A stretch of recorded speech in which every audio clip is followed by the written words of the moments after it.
Boa noite e sejam bem-vindos ao webinário conjunto da ATS, ALAT e SBPT nas perspectivas globais da Covid-19. Meu nome é Gustavo Zabert, sou o presidente da ALAT, Associação Latino-Americana do Tórax, e também sou professor de medicina na Faculdade de Ciências Médicas da Universidade Nacional de Comahue, na Argentina. Estou aqui como convite dos comoderadores e presidentes da International Health Committee, Dra. Samia Nash e David Levinson. Dra. Nash é professora de pediatria e diretora do Centro Médico de Fibrose Cística na Universidade de Michigan, e Dr. Levinson é professor de medicina pulmonar e crítica na Oregon Health and Science University. É um grande prazer apresentar o David para participar deste webinário. Muito obrigado, Dr. Zaber. Bom, eu gostaria de agradecer à ALAT, assim como à Sociedade Brasileira de Pneumologia e Tisiologia, pela colaboração neste webinário, assim como nosso painel de palestrantes internacionais dando a sua opinião da pandemia da Covid-19. A meta do International Health Committee ao sediar esse webinário da perspectiva global da Covid-19 é permitir que profissionais da saúde respiratória de diferentes partes do mundo compartilhem sua experiência com a Covid-19 e para termos uma oportunidade de fazer perguntas a colegas em outras partes do mundo. Este webinário inclui clínicos e professores da Argentina, Brasil e Estados Unidos. E antes de ensinar, temos algumas observações e lembretes. Primeiro, devido à grande quantidade de participantes, todos os microfones foram mutados. Em segundo lugar, por favor, sinta-se à vontade de enviar perguntas na caixa de perguntas.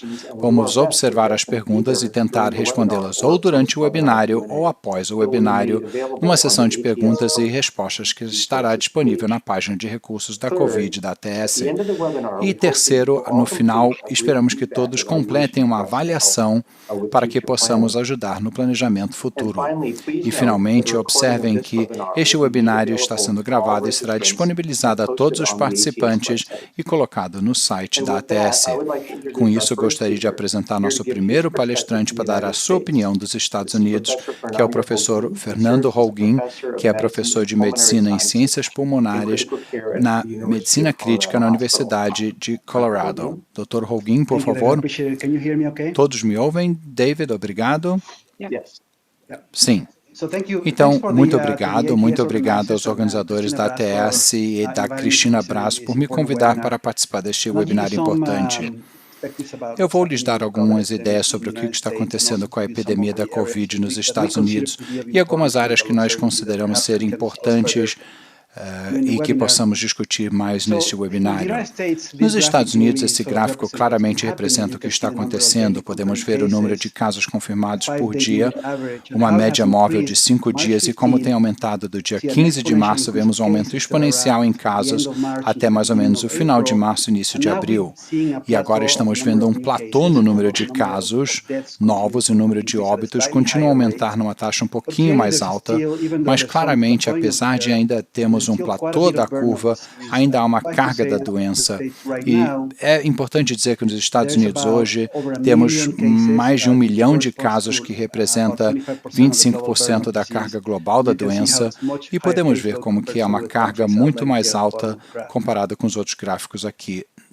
Os outros países aqui no gráfico. No entanto, devido à prevalência de muitas comorbidades, muitos problemas relacionados à segregação e muitas desigualdades sociais e estruturais, muitos grupos minoritários subrepresentados nos Estados Unidos são afetados desproporcionalmente. Aqui vemos que o número de óbitos relatados nessa ilustração da Covid em diferentes áreas dos Estados Unidos. Em azul temos a porcentagem de óbitos que são negros, e os pontos verdes são a população específica dessa de afrodescendentes. Então, podemos ver que cada ponto azul representa que há uma superrepresentação de afrodescendentes nas cidades nos Estados Unidos. Na realidade, o CDC demonstrou que, apesar dos afrodescendentes representar 13% da população dos Estados Unidos, eles representam mais de 1/3 dos casos de óbitos relacionados com a Covid. Isso, com certeza, não afeta apenas os afrodescendentes, mas também também os latinos e outras minorias nesse país. Ou seja, vemos os dados de Nova York até meados de abril, com óbitos até 100 mil. E aqui à esquerda nós podemos ver que os que não foram internados pela Covid-19 é uma proporção muito maior de afrodescendentes, hispânicos e latinos. Os que foram internados, mas sobreviveram, também uma proporção muito maior de latinos e afrodescendentes. Infelizmente, o mesmo acontece com aqueles que foram a óbito na parte direita. E a realidade é que essa epidemia nos mostrou que ficar em casa é um privilégio que muitos não podem fazer. Então, muitos problemas sociais nos mostram que muitos bairros foram devastados, enquanto outros estão intocados pela doença. Um fenômeno muito semelhante aconteceu durante esses dados hospitalares da Universidade de Colorado, no Centro Médico Auschwitz, e podemos ver que apenas à esquerda da tela, apenas 20% dos indivíduos são caucasianos, dos 150 pacientes, enquanto hispânicos e negros correspondem a quase 60% daqueles que foram internados, que é muito interessante considerando que nesse estado, negros representam apenas 5% da população, ou seja, trata-se de uma sobre-representação enorme dos hispânicos e negros sendo internados. E o que é importante observar, esses são dados do CDC da Geórgia, que a maioria dos pacientes internados, sejam negros ou de outras raças, tem um prognóstico pior. Aqui vemos os pacientes com ventilação mecânica que foram óbitos, igualmente os negros, numa proporção comparada com outros grupos raciais. Tendo dito isso, a quantidade de pessoas que adoecem e vão aos hospitais é muito maior entre negros, latinos e outros grupos minoritários. Há muita ansiedade agora sobre o que irá acontecer. Alguns estados estão abrindo suas economias, assim como muitas do mundo, na Europa, na Espanha, na França, que estão começando a abrir as suas economias. Então, o que vai acontecer com a Covid? Aqui nós vemos a previsão nacional do CDC, que mostra um número acumulado de óbitos com o passar do tempo. Então, começando em abril, no início da epidemia, nós vemos aqui um grande aumento em óbitos. E o que acontece a seguir? Esse é um diferente modelo que vai prever o que vai acontecer nas próximas 3 ou 4 semanas, mas depende muito na redução de contato que vemos. Então, aqui temos 3 diferentes cenários da Universidade da Colômbia, usando o modelo SEER, que mostra que nós vamos manter apenas 20% de redução em contato, vamos continuar a ter um grande número no aumento de óbitos, enquanto se virmos uma redução de 40%, vamos ver menos óbitos, mas claramente com esses números vamos ficar muito melhores se reduzirmos o número de óbitos. Na realidade, o CDC diz que muitos dos elementos que foram utilizados durante as estratégias para mitigação precisam continuar para que possamos reduzir o impacto dessa doença no futuro. E por que precisamos fazer isso? É muito importante e interessante o que vemos aqui, que é o perigo de relaxar o afastamento. Aqui vemos a curva de Denver com 2 picos, ou corcundas, como se diz em inglês, da gripe espanhola de 1918. Então, é o número de óbitos por 100 mil. Então, vemos aqui os primeiros casos em setembro de 1918, implementaram as intervenções não farmacológicas, como o distanciamento social e aglomerações. Os casos continuaram a aumentar e aí caíram. Em novembro, as intervenções foram removidas e o que aconteceu foi um grande pico comparado ao primeiro. Então, eu acho que muitos de nós estamos preocupados que parar com o distanciamento social vai levar a uma segunda onda da epidemia. Eu queria rapidamente falar sobre algumas das áreas de incerteza clínica que nós esperamos discutir neste webinário que nós estamos vendo nos pacientes da UTI. Uma delas, com certeza, a necessidade da anticoagulação. Muitos bons dados vêm da Itália e da China que a prevalência ou a incidência da doença trombótica é muito mais alta nesses pacientes. E para quem ou em que ponto que você precisa da anticoagulação, isso precisa ser baseado em dedímeros ou outros parâmetros. Mas é importante identificar e tratar os diferentes fenótipos da SARA. Por exemplo, nós vemos os diferentes com relação à complacência, à troca gasosa, então, de acordo com os diferentes fenótipos e com esses espectros diferentes da mesma gravidade da doença, e a ventilação mecânica deve ser diferente de acordo com os diferentes fenótipos. Vemos que pacientes graves podem ter uma resposta inflamatória de início rápido, isso é o que nós chamamos de uma tempestade de citocina. Então, nós queremos saber se isso acontece nos pacientes que não conseguem fazer a depuração viral e qual é o melhor tratamento para esses pacientes. O IL-6, anti-inflamatórios, tem um papel para os corticoides? E, por último, eu quero falar algumas coisas, especialmente sobre as perguntas que chegaram dos participantes com relação à alta. Então, eu vou lhes mostrar algumas diretrizes que usamos no nosso hospital para as pessoas que foram internadas. Nós paramos o isolamento dos pacientes da COVID pelo menos com 10 dias após a internação e estar sem febre por 72 horas sem uso de antipiréticos. No entanto, a alta para um outro local de reabilitação, outro hospital, precisam ser testados, fazer um teste de COVID e ser negativo 2 vezes com 24 horas de intervalo. E aqueles que vão para casa vão ficar em isolamento por pelo menos 10 dias depois da internação hospitalar e sem febre por 72 horas. Nós vemos que os dados do CDC mostram que é muito improvável que ter um vírus competente em replicação nas vias aéreas após 9 dias. E o que acontece com aqueles não isolados no hospital que foram para casa? Para os que ficam em casa e estão doentes, pelo menos 7 dias de isolamento desde o início dos sintomas e 72 horas sem febre, sem uso de antipiréticos e com melhoria clínica. No entanto, os pacientes que continuam sintomáticos ou febris vão ser estendidos a 10 a 14 dias. Os pacientes com imunocomprometidos vão ter o vírus pode se replicar um período de mais tempo e recomendamos pelo menos 14 dias e sem febre por 72 horas e 2 testes negativos em 24 horas. Eu queria agradecer a todos vocês que estão cuidando desses pacientes, é um grande desafio. Estou inspirado pela nossa equipe de enfermagem, pelos fisioterapeutas, pelos outros médicos, todas as pessoas no mundo, meus colegas no México e outras partes do mundo que estão cuidando desses pacientes. Agradeço a todos e obrigado pelo convite.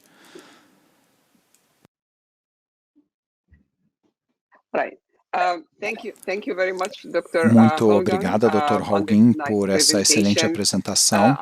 Nosso próximo palestrante que irá nos falar do Brasil é o professor Carlos Carvalho, que é professor titular da disciplina de pneumologia da Faculdade de Medicina da USP e também é diretor da divisão de pneumologia do INCOR, do HC da Faculdade de Medicina da USP e coordenador da UTI para a COVID-19 do HC.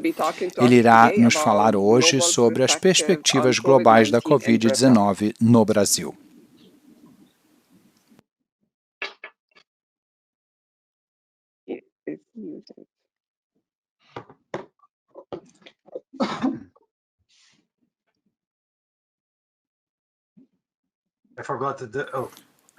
Opa, esqueci. Agora eu liguei o microfone.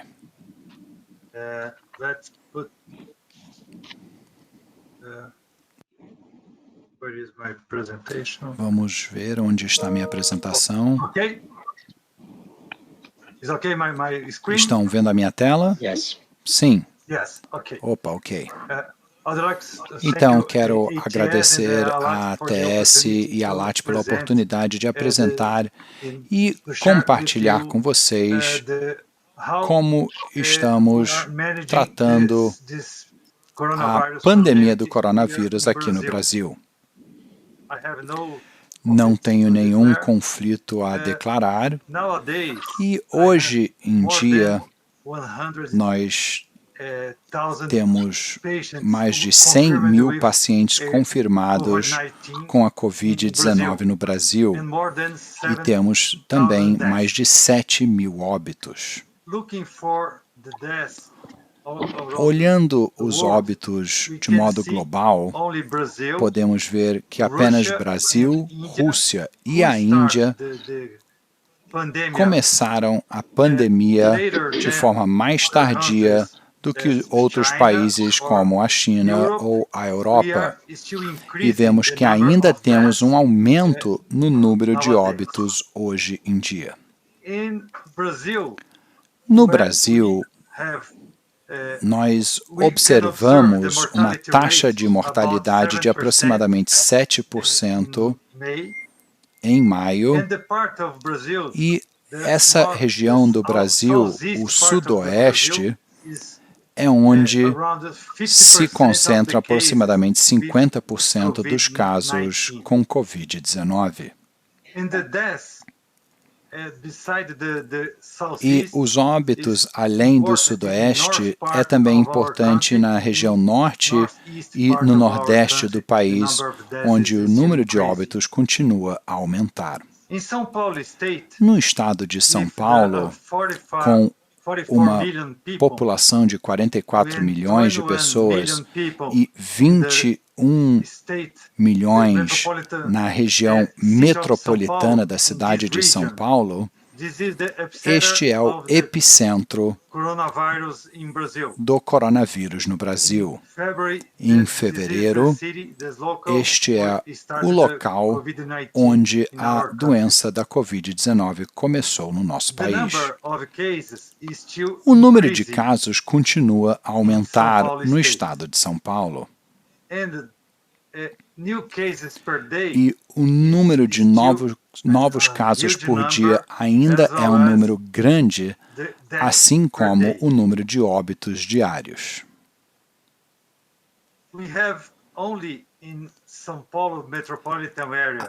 Na área metropolitana de São Paulo, na cidade de São Paulo, temos apenas 12,5% dos leitos de UTI não ocupados.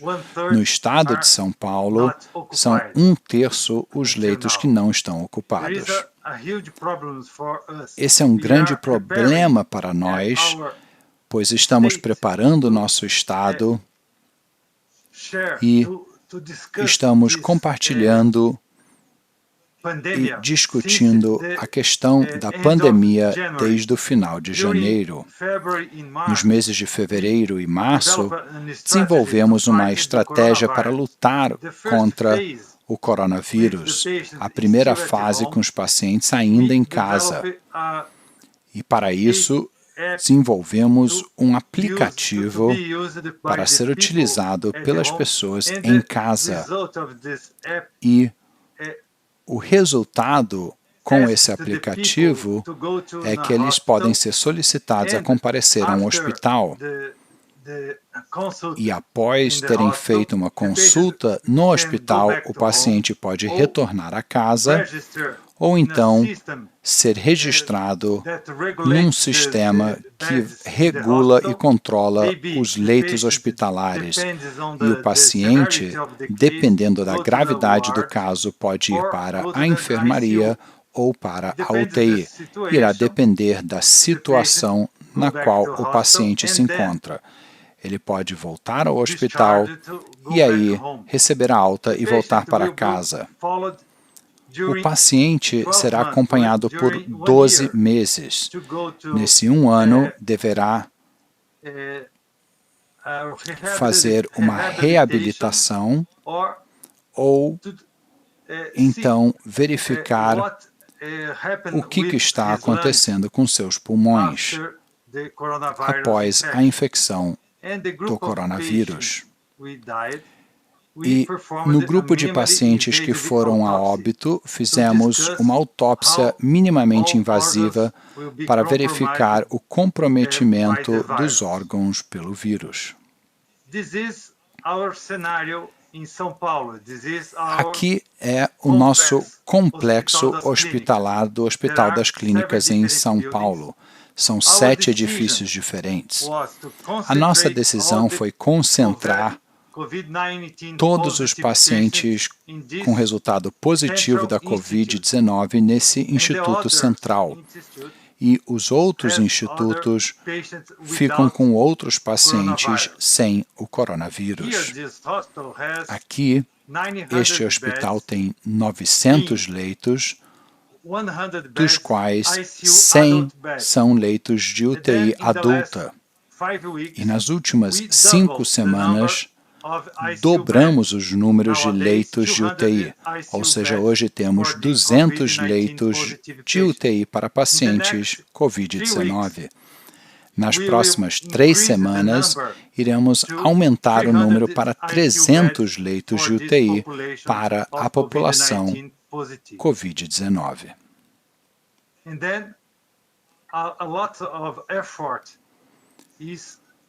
Muitos esforços estão sendo feitos pelo nosso hospital, pela nossa equipe e pela Secretaria de Saúde do Estado de São Paulo para lidar com esse problema. No nosso hospital, as internações desde o fim de março têm aumentado de forma progressiva. 50% das internações, os pacientes retornam às suas casas, 14% vão a óbito.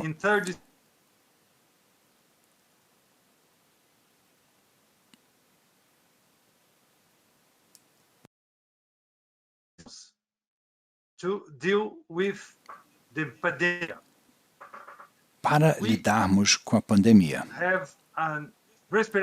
nós temos uma unidade de terapia intensiva respiratória no nosso hospital e desenvolvemos um protocolo para cuidar destes pacientes, para tratá-los, e este protocolo usa a telemedicina, com a qual treinamos a equipe, a enfermagem, os fisioterapeutas e médicos em outros hospitais que ficam fora do complexo do Hospital das Clínicas.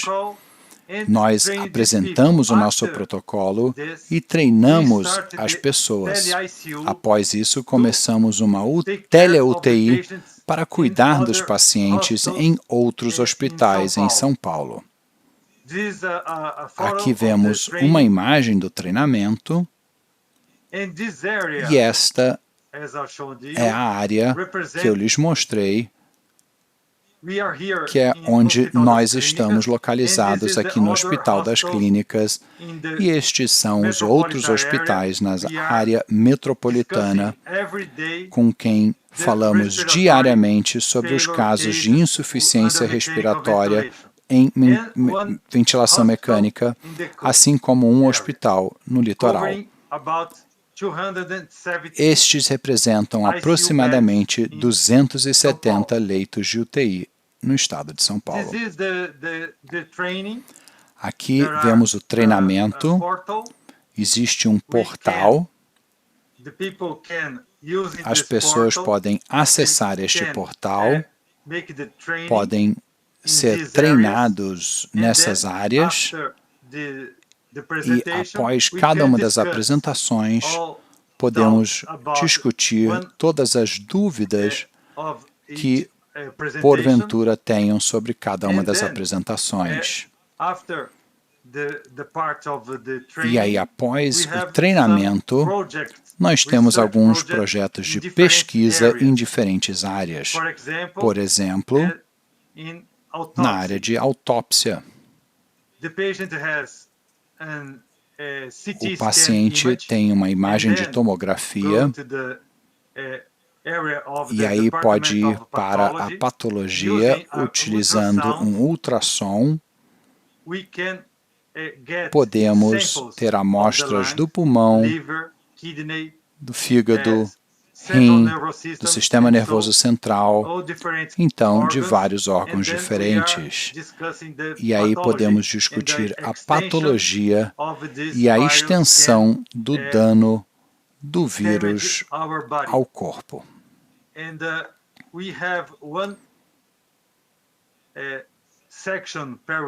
Temos uma sessão semanal para discutir os casos. Hoje em dia, estamos realizando aproximadamente 15% dos pacientes de óbito que realizam esse tipo de autópsia. Nós também temos um treinamento em ventilação mecânica em diferentes situações dessa pandemia, tanto da ventilação mecânica não invasiva e invasiva. O Marcelo Amato irá apresentar o nosso protocolo. Muito obrigado. Aqui vocês têm o meu e-mail. Dr. Carvalho, muito obrigado, isso foi excelente. Eu gostaria de agora apresentar o próximo palestrante, o professor Carlos Luna, que é professor de medicina e consultor de orientação de medicina pulmonar no Hospital da Clínica da Faculdade de Medicina da Universidade de Buenos Aires, e Carlos tem contribuído muito ao desenvolvimento de diretrizes e orientações para o tratamento de pneumonia adquirida na comunidade. Carlos, você tem a palavra.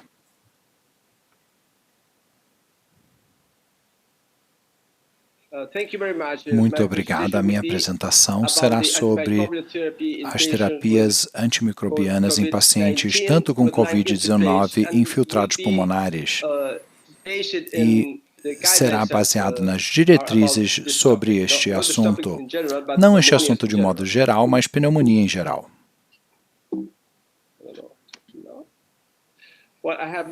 Não tenho nenhum conflito de interesse com relação a esta apresentação. Bom, em primeiro lugar, eu gostaria de lhes mostrar este slide, que é do trabalho pelo Jain e outros, publicado uns 5 anos atrás, nos quais os estudos epidemiológicos sobre a etiologia da pneumonia. Aqui vemos que foram 2.500 pacientes, um estudo enorme,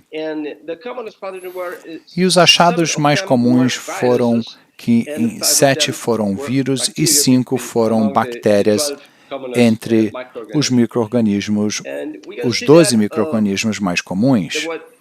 Podemos ver que 39% foram isolados entre os 2.500 pacientes e que os patógenos virais foram mais comuns do que os bacterianos. E o que é mais importante é que 13% daqueles detectados foram co-detectados, eram copatógenos, viral-viral ou viral e bactéria.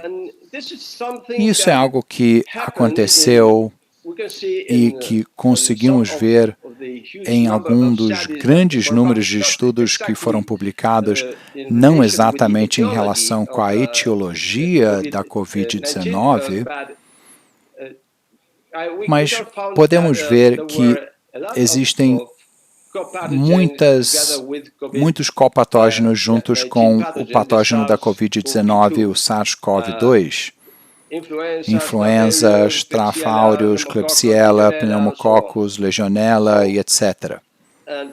Então, se olharmos esse estudo que foi realizado na Itália, um estudo sobre a etiologia da pneumonia na cidade de Roma.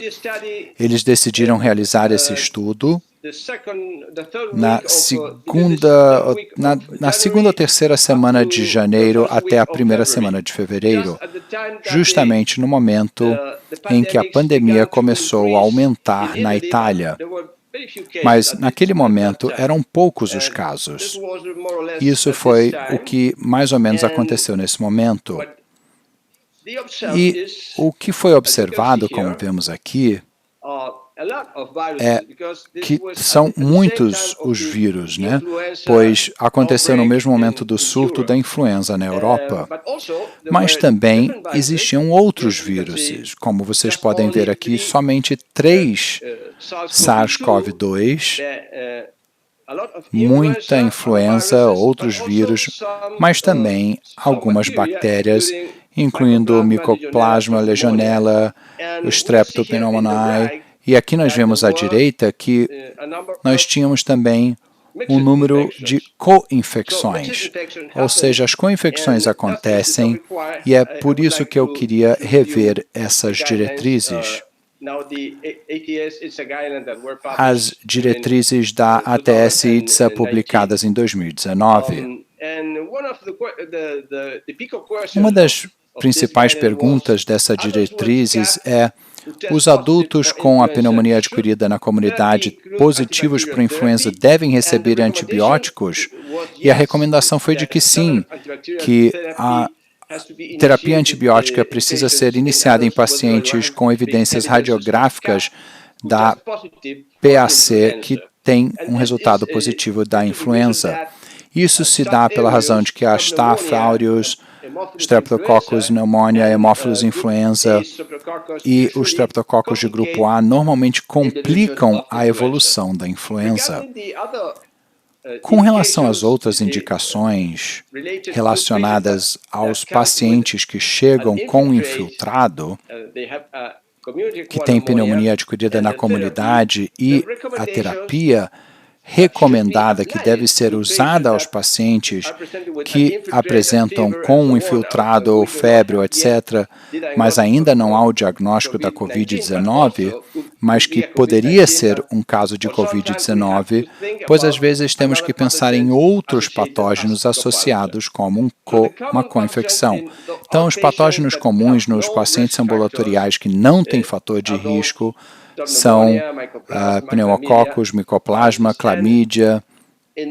E nesses pacientes ambulatoriais saudáveis, sem comorbidades, a recomendação das diretrizes é usar amoxicilina 3 vezes ao dia e, como alternativa, doxiciclina e macrolídeos.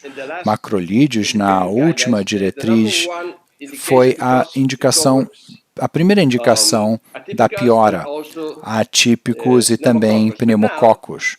Mas hoje há um grande número de locais no mundo onde há uma resistência local alta aos macrolídeos. Em Buenos Aires, nós temos 27% de resistência.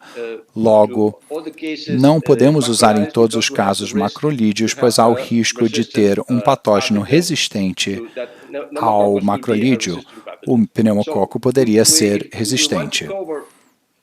Então, se queremos cobrir os atípicos, temos que, nesse caso, possivelmente usar uma combinação, mas isso não é recomendado pelas diretrizes como primeira escolha. Para os pacientes com comorbidades, com Haemophilus influenza como outro patógeno, é um paciente que com maior frequência pode ter complicações se não forem tratados com a terapia apropriada. Então, a recomendação das diretrizes é de tratá-los com amoxicilina, mais clavulanato ou cefuroxima com macrolídeo para tratar os micro-organismos típicos e atípicos, incluindo Haemophilus influenza. E a alternativa é o uso da monoterapia com fluoroquinolona respiratória. E nos pacientes que precisam ser internados não na UTI e sem fator de risco de micro-organismos multiresistentes, a recomendação é cobrir esses patógenos, incluindo aqueles que eu já mencionei, mas também Legionella, alguns bacilos gram-negativos e Staphylococcus aureus suscetível à meticilina. A recomendação é usar um beta-lactâmico, talvez ampicilina sulbactam ou cefalosporina, em associação, ou então agregar um macrolídeo também em associação para cobrir esses micro-organismos típicos e atípicos, e a alternativa, mais uma vez, é a monoterapia com fluocloroquinolona, e são também algumas das outras alternativas mencionadas. E aqueles que precisam ir para a UTI, pois tem um dos critérios da ATS e DSA maior ou menor, sem fatores de risco para Staph aureus ou aeruginosa multiresistente, são as pessoas iguais às anteriores, mas com uma mortalidade mais alta. A mortalidade hospitalar de 30% com mortalidade de 1 ano, ou seja, a cobertura com 2 antibióticos ativos contra pneumococos é recomendada. Talvez um beta-lactâmico mais um macrolídeo ou beta-lactâmico mais a fluoroquinolona. Mais ou menos a mesma recomendação e mesma qualidade de evidências que são vistas nesses ensaios. Mas quando suspeitamos ou temos evidências de que pode ser um caso de Marsa ou Pseudomonas aeruginosa num número pequeno desses pacientes, a recomendação é de cobrir esses Staphylococcus aureus com vancomicina linezolida e a Pseudomonas aeruginosa com beta-lactâmico, antipseudomonas tais como piperacillina, tazobactam ou uma cefalosporina, antipseudomona, cefipima, ceftazima ou carbapenêmicos como meropenem ou imepenem. Pacientes com Covid-19 que são internados, especialmente na UTI, e que têm um risco de adquirir uma pneumonia hospitalar ou uma pneumonia associada à ventilação mecânica na UTI, existem duas diretrizes que foram publicadas há 4 e há 3 anos, as diretrizes da ATS e DSA, e também as diretrizes europeias juntas com a LAT que foram publicadas no European Respiratory Journal. O enfoque é mais ou menos o mesmo com relação ao diagnóstico clínico, que é muito importante que seja feito de forma muito rápida, e após isso recomenda-se uma amostragem do trato respiratório inferior, pode ser invasivo, não invasivo, broncoscopia, com uma cultura qualitativa ou quantitativa, mas precisamos ter uma amostra.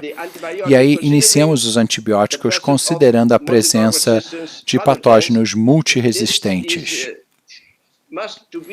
Isso precisa ser relacionado com a microbiologia local dos diferentes locais, centros e hospitais. E depois de 2 ou 3 dias, nós teremos os resultados das culturas e teremos os resultados da resposta clínica dos pacientes.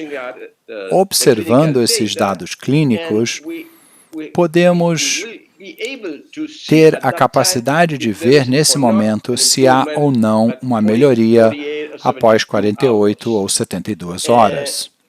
E se há uma melhoria, nós vamos ter as culturas positivas e nós vamos saber o patógeno e vamos poder fazer um descalonamento, que é algo que é bom, né?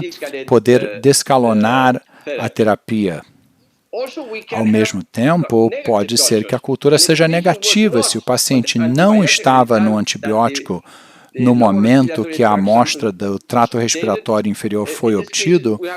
Nesse caso, é preciso considerar que possivelmente não havia uma infecção e podemos interromper a terapia antibiótica. A pior situação é quando não há melhoria, quando as culturas são positivas, pode ser que você não cobriu o patógeno de forma completa, ou seja, é preciso fazer um escalonamento e, obviamente, não é desejável ter que escalonar, mas é o que há que ser feito se o patógeno não foi coberto. E quando a cultura é negativa, aí sim é algo que pode ser um diferente micro-organismo, uma complicação, outro tipo de infecção. Então, nesse caso, é o pior cenário que temos que enfrentar. Finalmente, temos muitos pacientes, lendo todos os trabalhos publicados num período mais recente, vemos muitos pacientes que se enquadram nessa grande área do hospedeiro imunocomprometido, HIV, quimioterapia, transplante de órgãos sólidos, transplante de células-tronco, imunomoduladores ou diferentes objetivos, né? A situação atual é impactada, mas não apenas a nossa prática, mas nossas vidas pessoais. E, na minha opinião, esse webinário pode nos ajudar aos nossos colegas a melhorar o nosso comportamento. Mas, sem sombra de dúvidas, o mundo mudou muito após a infecção da Covid-19. Muito obrigado.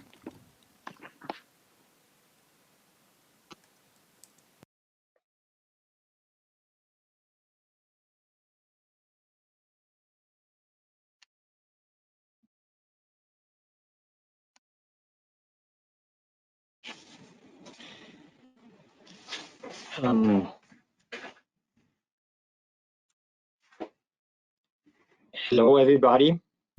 Olá a todos.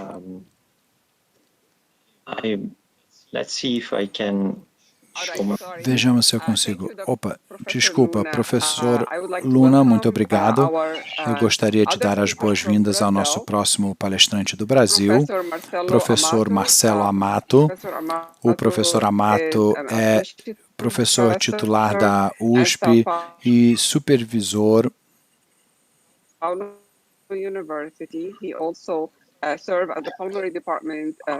da UTI respiratória do INCOR e responsável pelo laboratório de investigação médica em pneumologia experimental da Faculdade de Medicina da USP. Ele irá nos falar sobre a perspectiva global da Covid-19 no Brasil. Dr. Amato, por favor. Dr. Amato, o doutor tem a palavra. Hello. Olá, boa noite a todos e muito obrigado a LAT pelo convite. O assunto da minha aula será discutir alguns aspectos dos pacientes que realizam ventilação mecânica invasiva e aí eu irei falar sobre os casos mais graves. Todos estão um tanto cientes de que estas são as principais características desta nova doença. Então, normalmente os pacientes têm hipoxemia grave, não têm muitos problemas com a PCO2, tem uma boa complacência, e eu irei voltar a falar sobre isso depois, pois isso tem sido muito controverso.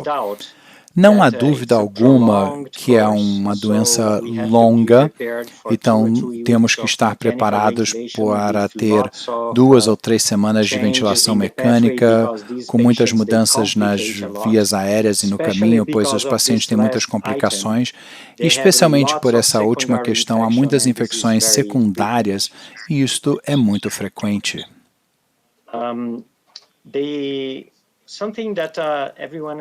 Algo que todos têm falado muito a respeito é prestar atenção nas consolidações, pois a maioria dos pacientes tem essa opacidade em vidro fosco, que eu diria que são difusas, em retalhos, em todo o pulmão, mas predominantemente na região dorsal do pulmão.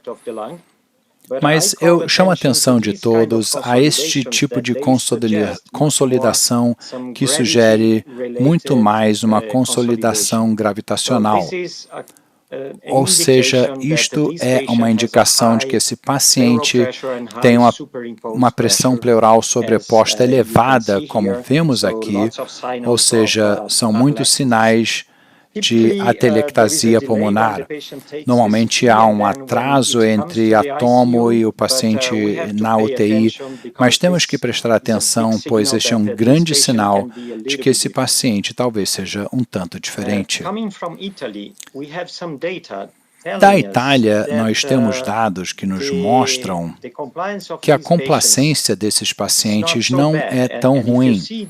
Se nós olharmos este histograma, a maioria dos pacientes deste coorte na Itália, a complacência deles média é de 50, com uma fração de shunt altíssima. E esse é um número muito elevado para pacientes com SARA, pois normalmente um paciente com esse número de shunt, normalmente tem 30 ml por centímetro de água de complacência média, ou seja, isso é um pouquinho diferente, e é por isso que o Luciano Gattinoni e outros investigadores italianos propuseram que nós tenhamos 2 tipos de pacientes. Um paciente com infiltrados muito leves e um pulmão leve, e outro paciente com uma alta pressão sobreposta com infiltrados dorsais e altas densidades gravitacionais na tomo, e que esses pacientes precisam ser tratados de uma forma diferente. Concordo com essa ideia que temos um grande espectro de pacientes, mas não acredito que devem ser tratados de forma diferente. E Isso é porque nas últimas 2 semanas tivemos muitos estudos fisiológicos, não apenas na nossa UTI, mas também em outros coortes. E, por exemplo, este é um coorte de 60 pacientes tratados em Boston. Podemos ver que para estes pacientes a complacência não estava tão alta. A complacência média estava em torno dos 30, e estes pacientes, eles, de acordo com esses dados, a necessidade do PIP era mais alta. E no coorte italiano, a sugestão foi de que quando os pacientes têm uma boa complacência, não é necessário ter um PIP tão alto. Ambos precisam de ventilação protetora, mas é preciso ser mais rígido quando a complacência for baixa. Nós discordamos dessa recomendação e temos dados mostrando que, na realidade, devemos individualizar e fazer algumas avaliações do paciente na internação. Também já foi descrito que muitos pacientes durante a doença têm raios-x normais ou relativamente normais, como nesse paciente aqui, a não ser que o diafragma esquerdo não está visível, e este é um sinal que deve ter alguma atelectasia ou efusão pleural, mas possivelmente atelectasia, pois esses pacientes têm muita atelectasia nos lobos inferiores.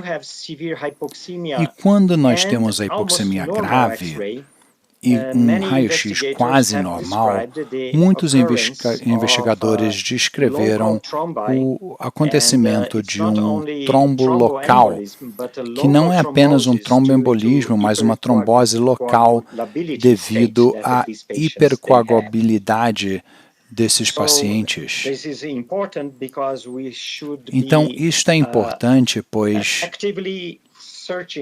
devemos ativamente buscar sinais de trombose ou tromboembolismo. E eu já vi vários casos nos quais trombos massivos foram encontrados no tronco pulmonar. Também já foi descrito insuficiência cardíaca, fazendo com que a situação clínica piore na UTI, e um estado hiperinflamatório que exige algumas medidas ou tratamentos ativos, pois podem promover muita hipercoagulabilidade, que pode promover uma grande inflamação e falha nos órgãos, e existem relatos que alguns tratamentos específicos podem nos ajudar nessa situação. Mas o ponto principal desta aula curta é que, mais importante do que tudo, é que temos que tratar esses pacientes como se tivéssemos uma anestesia geral longa. É uma anestesia que vai durar 3 semanas. Por que eu digo isso?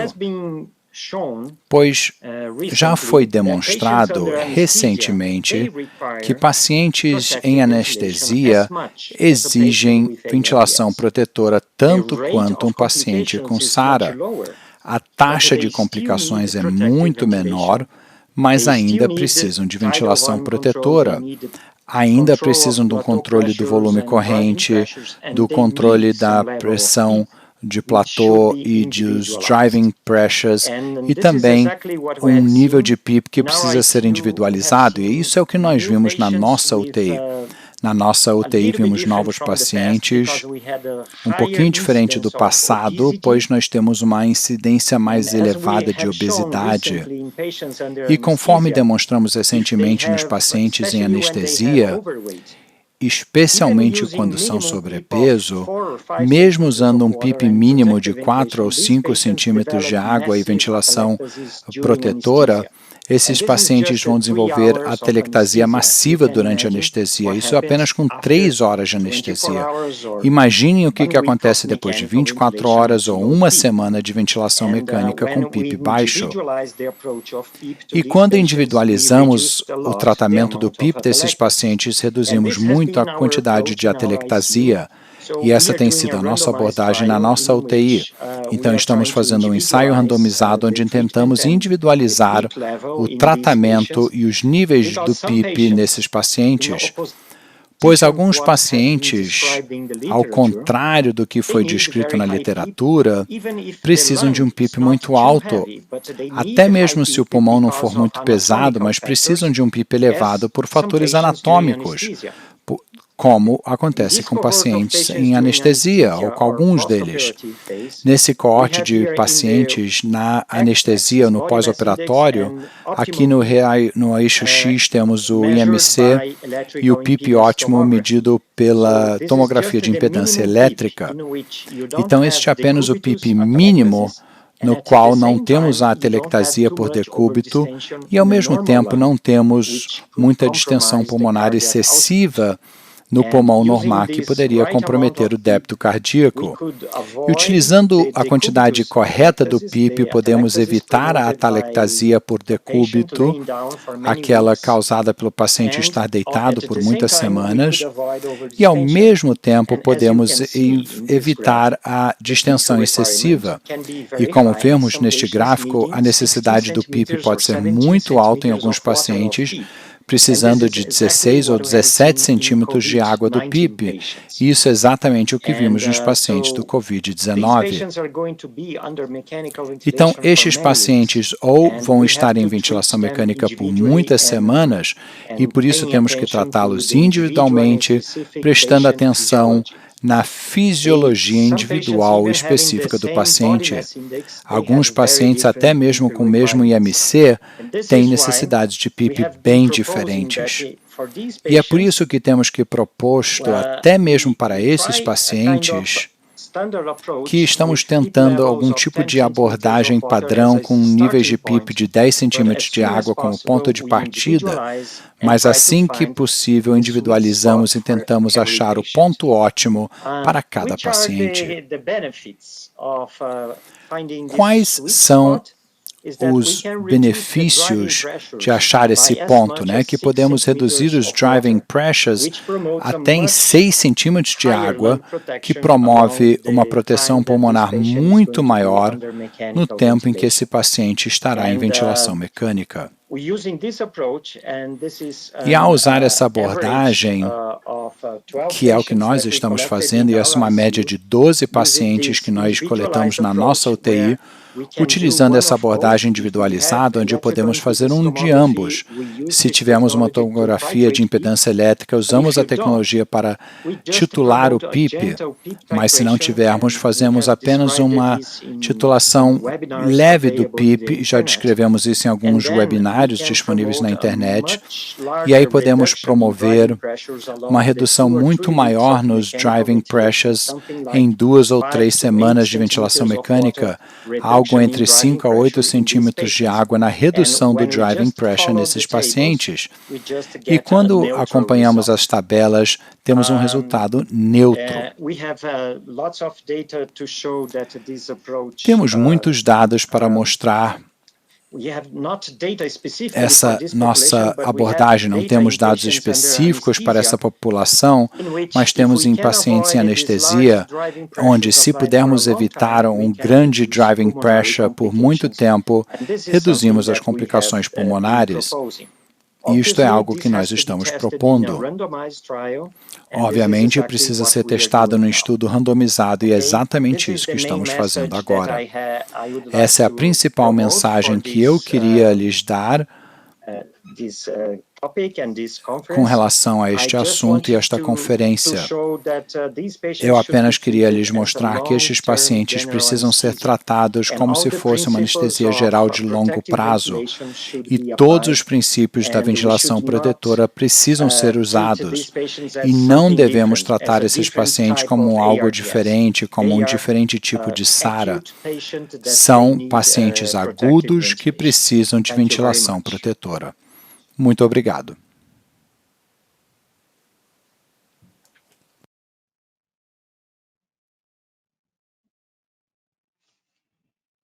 Okay, Dr. Amato, muito obrigado pela fantástica apresentação e muito obrigado a todos os apresentadores. Foi excelente. Nesse momento, vamos passar então ao Dr. Zabert, que vai coordenar a sessão de perguntas e respostas. Nós temos várias perguntas do público que eu acho que nós podemos agrupar e então vou passar ao Dr. Zabert. Muito obrigado.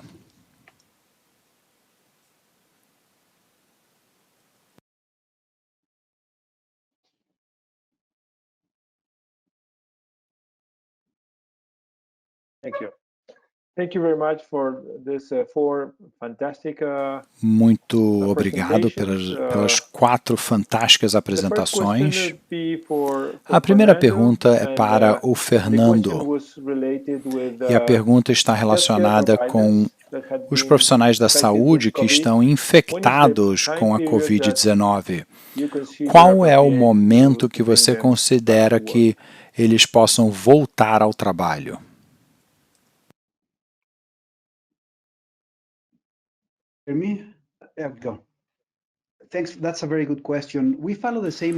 Muito obrigado. Essa é uma excelente pergunta. Seguimos as mesmas regras que usamos para interromper o isolamento. Se alguém está doente no hospital e tem um resultado positivo, precisam ficar isolados por pelo menos 7 dias desde o início dos sintomas e aí precisam ficar 72 horas sem febre, sem uso de antipiréticos e sem sintomas.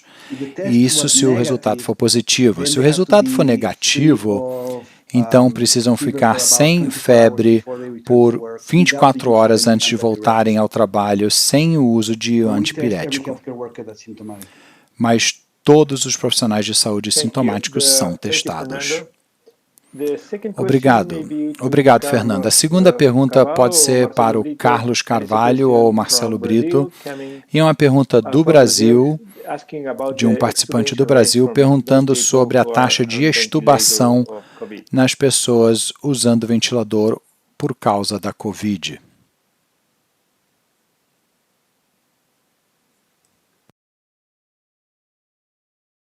Carlos, please unmute your mic. Carlos, por favor, ligue o seu microfone. Microphone, Carlos.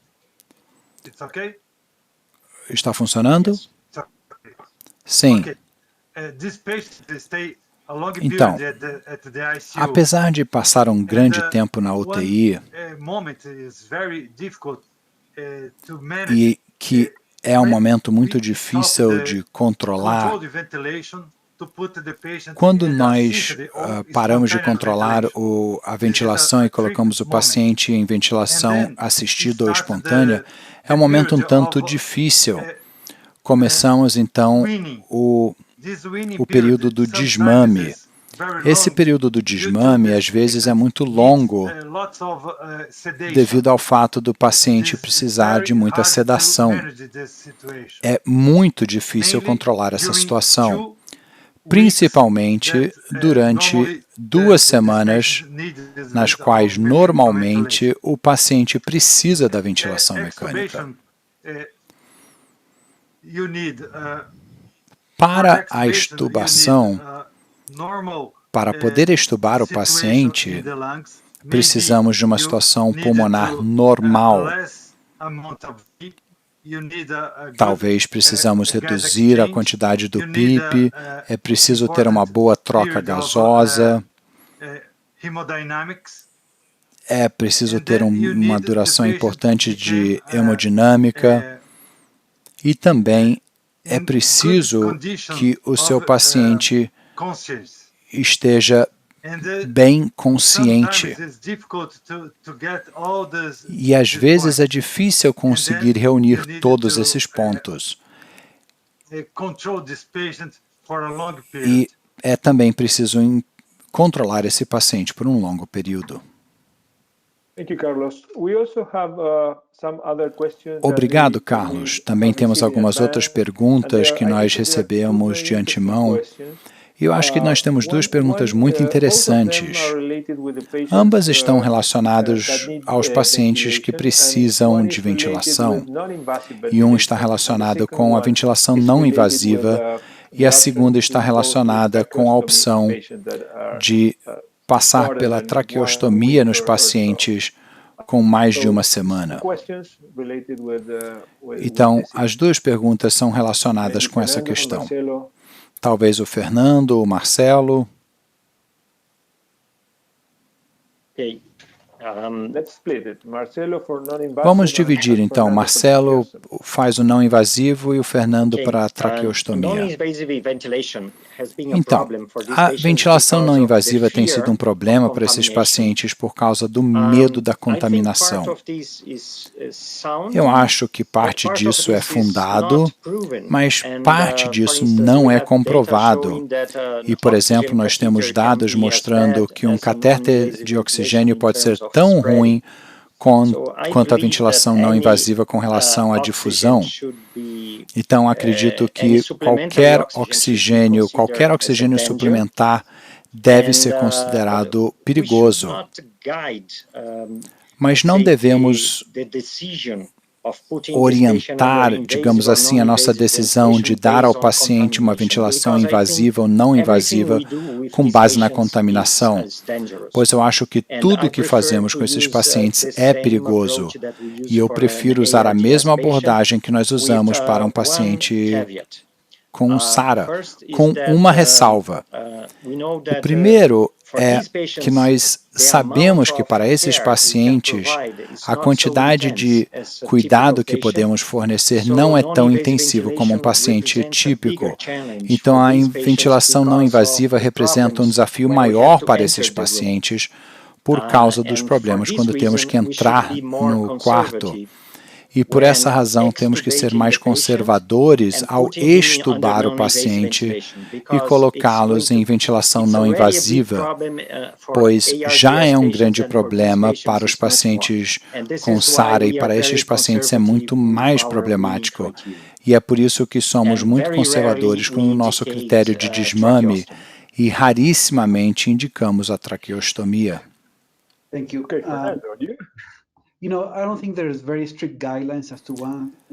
Muito obrigado. Eu não acho que há uma diretriz muito rígida de quando fazer a traqueostomia. Eu te diria que isso varia de centro a centro. Eu posso te dizer que na nossa experiência, cirurgiões tinham dúvida de fazer, pois estavam preocupados com aerosolização. Então, acho que estavam demorando demais. Acho que se o consciente é que precisa depois de 21 dias, tem que ser o padrão. A maioria são feitas em salas de pressão negativa, a maioria é feita na beira do leito, percutaneamente, com os pacientes em paralisia total para evitar tosses ou qualquer coisa que pode produzir mais aerossóis. Mas acho que nós não chegamos num consenso de quando a traqueostomia, conforme o Dr. Amato disse, é feito. É somente o padrão de cuidado. Muito obrigado, Fernando. Obrigado, Marcelo. Eu tenho uma pergunta para o Dr. Luna. Na situação do COVID, da Covid-19, o que você acha que é um score apropriado para usar da pneumonia adquirida na comunidade, né? O que você sugere? Qual o tipo de score ou score de gravidade que o doutor recomendaria? Ou, caso não recomenda nenhum, você consideraria usar um biomarcador como um score de gravidade além desses?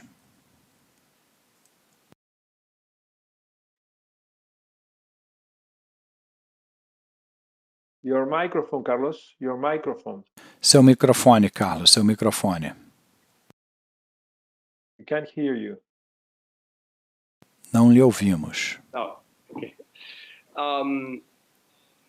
You can use C-reactive protein, but C-reactive protein É possível usar a proteína C reativa, mas a proteína C reativa é também ativa se não há outra infecção além da presença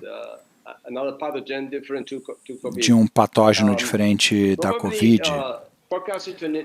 Pode ser que a procalcitonina seja boa, mas ela não sobe quando se tem uma infecção da COVID, a não ser numa infecção muito grave. Talvez esse marcador possa ser usado. Com relação aos scores, você pode usar, se quiser, o CURB 65, mas não é tanto um score, pois O CUB65 fala sobre gravidade. Um CUB65 de 5 pontos é igual se você tiver pneumonia, se você tiver um AVC, se você tiver uma outra infecção, uma peritonite. Você terá um alto score C65 e, obviamente, depende da gravidade da situação com relação ao score, né? Obrigado, Carlos. Eu acho que temos tempo para mais uma pergunta, e a pergunta está relacionada com asma e os pacientes que estão em tratamento com biológicos para asma. Qual é a sua experiência com relação à gravidade dos pacientes com asma? E a outra pergunta é: o que você faria com esse paciente que está com tratamento com biológicos e asma? Mas pode ser que aconteça com outros biológicos também. Eu posso responder essa?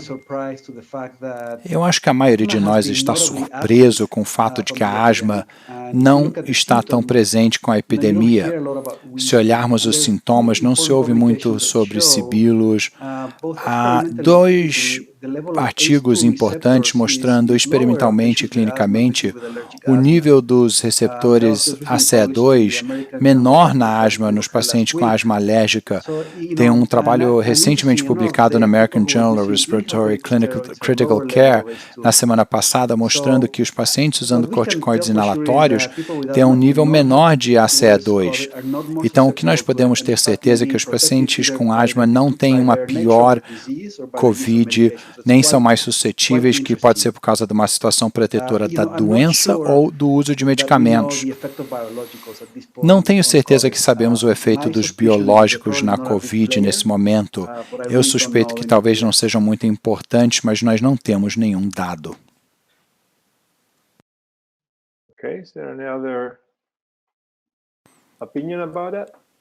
Ok, alguém tem mais alguma opinião sobre isso, Marcelo? Eu só queria lembrá-los que há um trabalho recentemente publicado no JAMA que prestou atenção aos pacientes recebendo agentes biológicos, especialmente para doenças reumatológicas.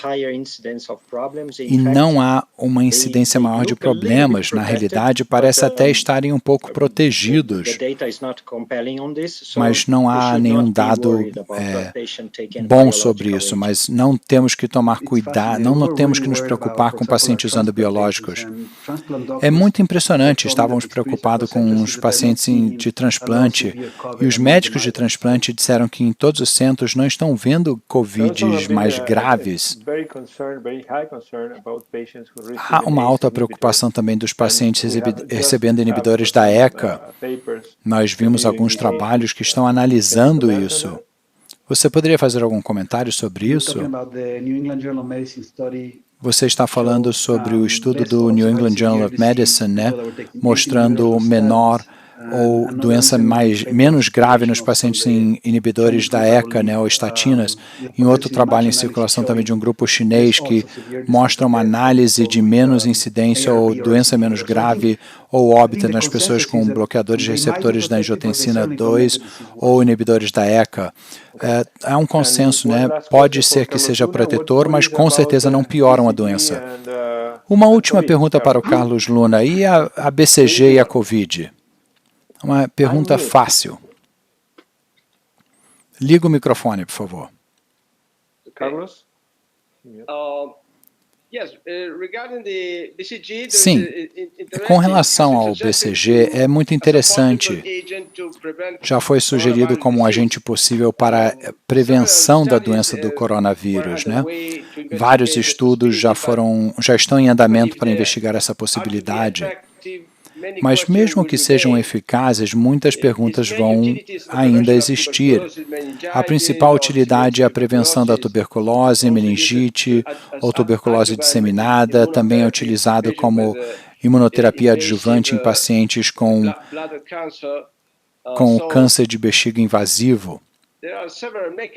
Então, existem vários mecanismos com os quais o BCG pode produzir uma proteção não específica contra infecções respiratórias, mas existem muitas coisas que nós ainda não sabemos. Então, eu acho que essa é uma outra possibilidade que nós não podemos dizer agora se é ou se não é útil. Nós precisamos de um estudo, mais uma vez, com diferentes fármacos que foram propostos. Muito obrigado, Carlos.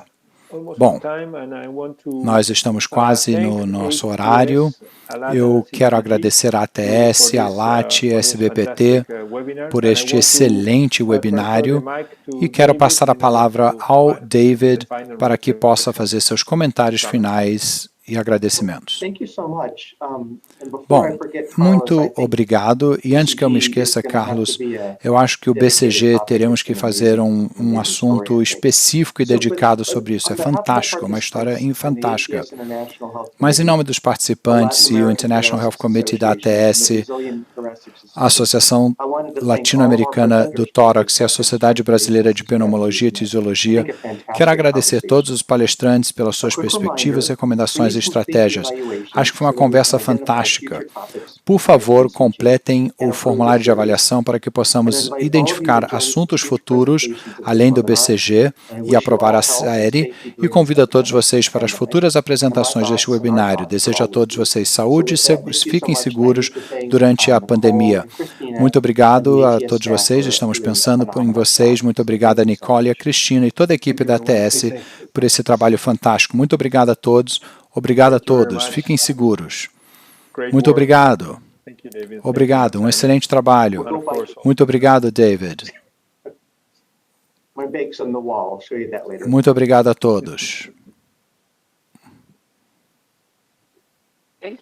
Obrigada. Obrigado.